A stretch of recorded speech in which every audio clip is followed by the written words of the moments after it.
We're here at the Future Classic Car Show, and Chris Kingston here has brought two vehicles that he built in his own garage, which I happen to love that because I started out working in my garage.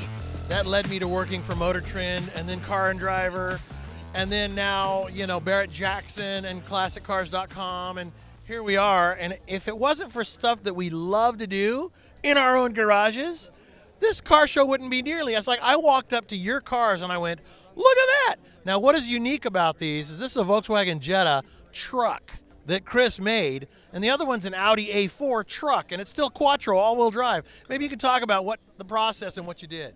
Well, basically this one, both cars, you start with a sedan, and then we just basically remove the doors, cut the roof across the top, and then eliminate the trunk area. We don't cut the substructure, we leave all that intact.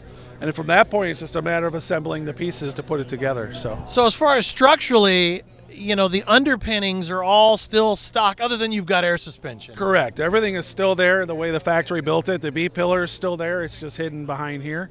Right. In fact, I know it's strong because this car was done for a year and I got rear-ended in it. So it was totaled about a year ago and I rebuilt it a second time.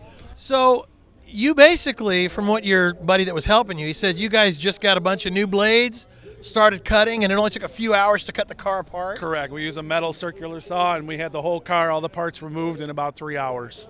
So the kit, where do you find the kit? Smithperformance.com.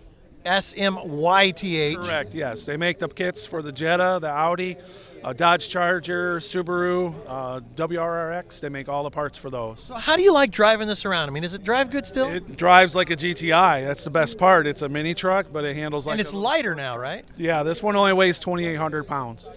So. Fantastic. Well, it just shows that in your garage, look what you can do. That's what I did. That's how I got my start. If you want to get started, look where you're going to end up.